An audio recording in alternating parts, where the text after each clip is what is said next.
Electric cars. They seem to have caused quite a commotion, don't they?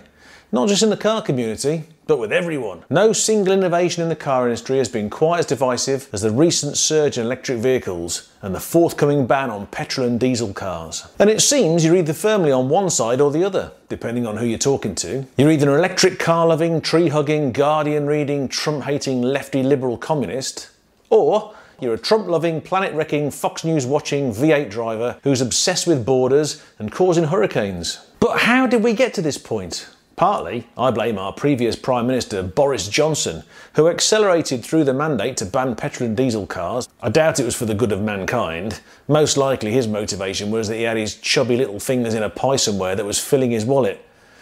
But that's just hearsay. Mainly, I blame Elon. Manufacturers before were just dabbling in electric cars, and the cars they came up with weren't very popular until Elon Musk got involved. He brought them into the mainstream by making them sodding fast. Yeah, thanks Elon. We liked our combustion engine cars and you had to go and ruin it for everybody. Yeah, thanks. You like playing with rockets, don't you? How would you like it if somebody came and ruined that for you? Made it so that you couldn't use your fossil fuel polluting rockets. Where's your electric rockets? Elon. Right, let's look into it. First up, emissions. The first and most obvious argument the pro-electric vehicle team are likely to hit you with is emissions. Now, about a third more CO2 is produced building an EV compared to a petrol or diesel car. You'd need to drive an electric car somewhere between 20,000 and 35,000 miles just to break even on CO2 with an internal combustion engine vehicle. But to counter this, EV fanatics will glibly talk about that being offset by zero emissions at the tailpipe. Now, whilst it's true there are zero emissions at the tailpipe, it's because the emissions have just been moved somewhere else, to a nuclear or most likely coal-fired power station. Now, power stations don't save up electricity, they have to generate it when you need it. They're watching all aspects of our lives to preempt demand. They know when the commercial break during Love Island will be on, so that when everyone switches on the kettle, there isn't a blackout. And actually, we already have power cuts anyway, and that's without millions of people trying to charge millions of cars all pulling between 3 and 22 kilowatts each. When ordinary folks come home from work and plug their car in, how are they supposed to generate that kind of power at night? It's not going to be solar, is it? And wind can only generate so much. Nope. We have to go back to our old friend, the coal-fired power station. Not sounding so green now, is it? And if the electricity you've charged your car with was part of the 42% in the UK, or the 60% in the US that was produced by burning fossil fuels, then your green electric car is still responsible for CO2 emissions whilst you're driving it around. Infrastructure. Which brings me nicely to the second point. Infrastructure. Now, we're being told that the grid in both the UK and the US will be able to cope with everybody driving EVs. I'm not convinced. Partly because our new Prime Minister has now pushed the cut-off for new sales of IC cars back to 2035. Now, why would he do that and upset the powerful car corporations who've already invested ready for 2030 if the infrastructure was going to be ready? Now, even if the main infrastructure can cope, there's a huge additional infrastructure needed for all of the individual chargers that need to be installed in homes and charging stations. Copper will need to be mined in massive quantities for this extra infrastructure cabling. And I hate to break this to you, especially if you just tuck it into a tofu smoothie, but copper mining is pretty devastating to the environment. Chargers. Whilst we're talking about chargers, as well as all the extra cabling needed, there's the assumption that when the dream utopia of EVs is talked about, that most people will be able to charge their cars at home, overnight. Well, that's lovely. But what if you can't afford to buy a charger and have it installed? It's a few £1,000s at least, and not everyone can have one. What do you do if you don't have a driveway, for example, or you can't park outside your house, or you live in an apartment? We've all seen the photos of cables dangling out of windows. That's not a sustainable future. Cost. And the cost doesn't stop at chargers. Not everyone can afford to go out and buy a new car. Only a small percentage can. And I'm talking about new petrol or diesel cars.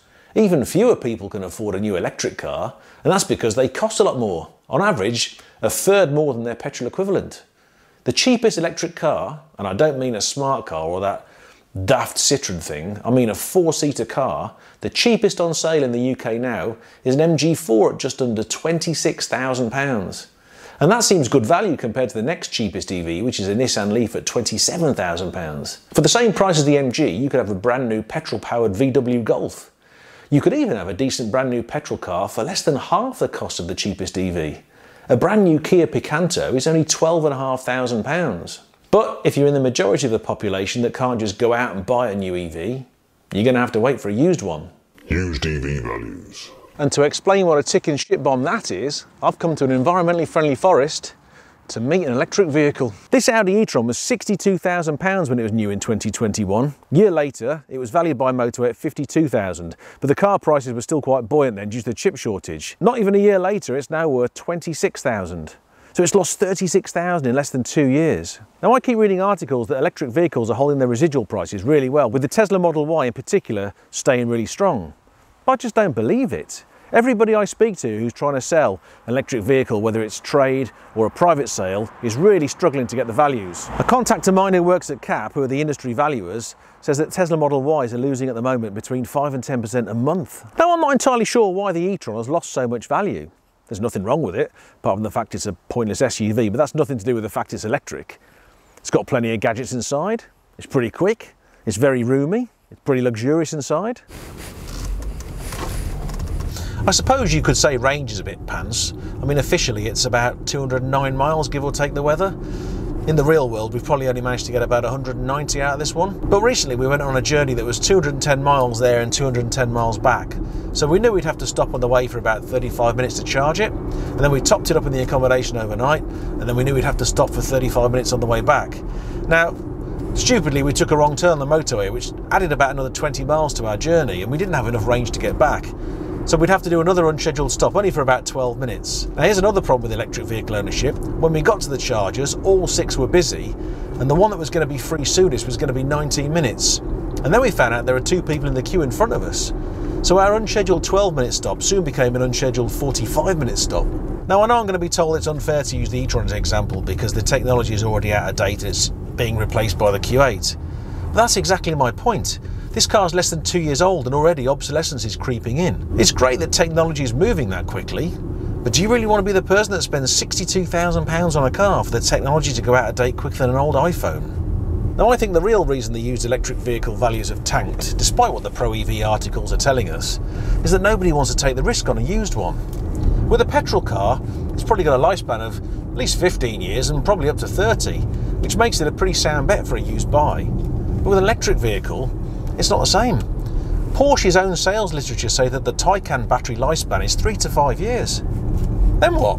Now I know manufacturers are starting to do 8-year, 100,000 mile battery warranties, which gives you some peace of mind, but it only covers manufacturing faults. It won't cover you if the doofus who owned it before you has charged it incorrectly and shortened the life of the battery. Then, after spending tens of thousands of pounds buying the car, you could also be on the hook for a new battery, which could be anything from £5,000 to £20,000, depending on the make of the car. Now it's understandable that people are reluctant to take on a car which may need a new battery soon. That's £20,000 in some cases and means your car is now expensive scrap. Tax. The next reason not to buy an EV are the tax incentives. Now hear me out. There have been several tax incentives to lure people across to electric cars. Tax breaks on purchasing, for example, and zero road tax. But because of these incentives, many folks have abandoned ship and crossed over to EV ownership. And financially, it was a bit of a no-brainer, especially if you're self-employed or a business owner. However, as we all know, the government loves money. They love it! And realistically, they're not going to kiss goodbye to 18 or so billion they currently collect from road tax, purchase price and fuel duty. Nope. As soon as everyone's made the leap, wham! That 18 billion has got to come from somewhere, and it's going to have to come from drivers. Except now, the drivers will all be EV drivers. And I was going to say that with EVs weighing on average a third more than a similar ICE car, that roads will now need to be repaired more often. But the UK government doesn't seem to repair roads anyway, so that point doesn't really matter. Consumption of resources. Let's move on to the open cast mining of lithium.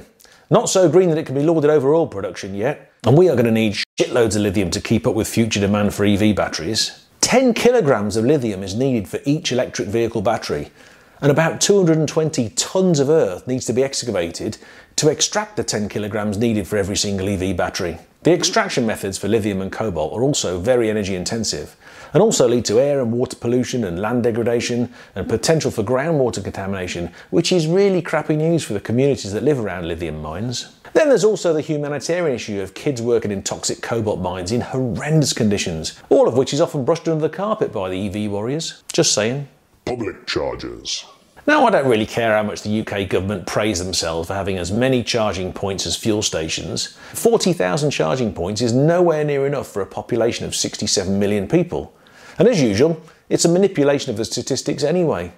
It's not 40,000 charging stations, it's 40,000 charging points for charging one car, which takes like 20 to 30 minutes, compared to a fuel station for petrol and diesel where you can fuel up to 10 or 15 cars and they all take about 5 minutes each to fill. And another bugbear on this topic, even EV drivers will admit that the speed of chargers and the cost isn't always transparent. It's a bit of a dice roll sometimes at public chargers. The developing world. With the high manufacturing costs and environmental damage caused by the production of EVs, I will always argue that it's cheaper for people and more environmentally friendly to keep your existing ICE car on the road. And it's highly likely that trading your old petrol car won't help anyway.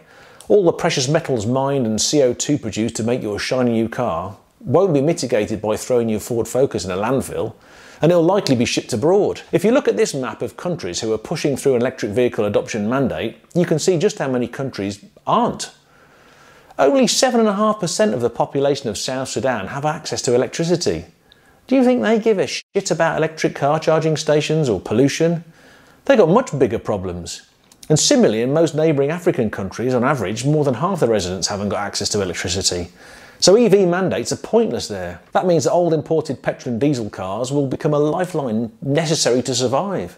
The problem is, many of those countries don't have the strict annual testing that takes place in the West. So the cars will continue to be used anyway, but will be less well maintained and therefore more polluting than if Tarquin had held on to it instead of ordering a new Tesla. Car fires. Before I wrap this up, a quick word on car fires. Driving around with a tank of flammable liquid like petrol on board does of course carry risks. But surely everyone has now seen the videos of electric car fires on the internet. They burn way hotter and they burn for days. They can't put them out. I think that makes them more dangerous than carrying a tank of petrol around. Diesel isn't as flammable as petrol, so in many ways, it's a safer option. Now of course I understand these EV mandates are being pushed through anyway. And I know that we can't keep using fossil fuels at the rate we are, but surely we can have some open debates. Surely there are more possibilities we could explore. It seems like with everything nowadays, if you speak against it, you must be a climate change denier. Let's really explore ammonia or hydrogen as a fuel, for example. Now at this point, all the EV fans are going to be fizzing with rage on the edge of their seat. A hydrogen fuel car would have no emissions and would keep all the characteristics of the combustion engine that drivers like, as well as the advantages of combustion engines, existing fueling infrastructure, longevity, and the ICE-powered driving experience that everyone likes. No need to make your own engine noises like an EV driver.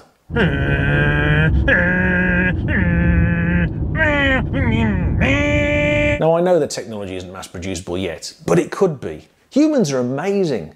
We sent a bunch of blokes to the moon 54 years ago. Now I'm also aware that with current technology you need a lot of electricity to produce hydrogen, and we've already talked about how the production of electricity is frequently not very green. However, you can store hydrogen once it's made, unlike electricity, meaning it can be produced when there is spare electricity that would otherwise go unutilised. And why can't they increase the effort into developing synthetic fuels for the mass market? They already use them in the World Rally Championship, and they'll be using them in F1 next season. Surely a synthetic fuel with much lower emissions that can be used in existing combustion engines would have less impact on the environment. And if they put the same effort in as they do with battery technology, I believe they could get those already reduced emissions down even further. Right, I'm going to wrap it up there. Let's just hope that we can discuss and explore some other possibilities before we railroad the EV solution through. It's not necessarily the answer to our problems. Now, unless you're absolutely incensed by the suggestion of other solutions, please do like the video. It really helps with the algorithm. And feel free to comment below, whichever side of the fence you're on. And if you could hit the subscribe button, I'd really appreciate it. It helps the channel more than you know. And it's free.